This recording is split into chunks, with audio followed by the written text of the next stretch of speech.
આપણું ગુજરાતમાં આપનું સ્વાગત છે।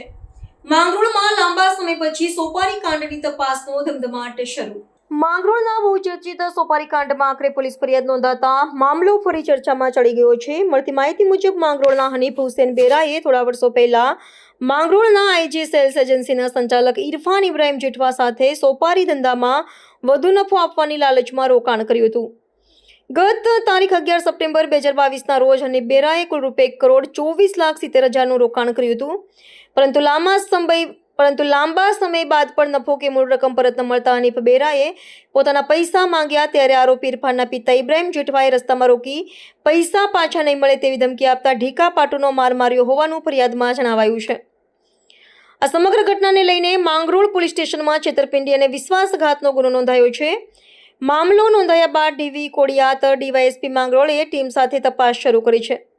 સ્થાનિક સ્તરે છેલ્લા 4 મહિનાથી ચર્ચામાં રહેલો સોપારી કાંડ હવે તપાસના ધમધમાટ વચ્ચે ફરી ચર્ચાનો વિષય બન્યો છે।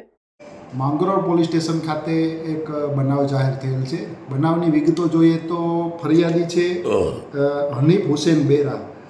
ફરિયાદી સાથે જે આરોપીઓ છે એમાં ફરિયાદીને આઈજે સેલ્સ એજન્સી નામની જે તમાકુ સોપારીનો ધંધો કરતી એજન્સી છે તેમાં નફો આપવાની લાલચ આપી અને ફરિયાદી પાસેથી રોકાણ પેટે કુલ ₹1,24,70,000 અલગ અલગ સમયગાળામાં રોકાણ કરાવેલ હતા।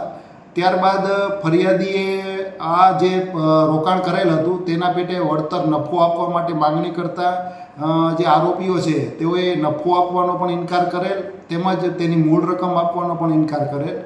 આ બનાવને ધ્યાને લઈ અને માંગરોળ પોલીસ સ્ટેશન ખાતે બનાવની વિગતે આઈપીસી 406, 420, 506(2), 323, 294(b) મુજબ ગુનો દાખલ કરેલ છે। આ ગુનાની તપાસ હાલ પીઆઈ શ્રી SK દેસાઈ કરી રહેલ છે।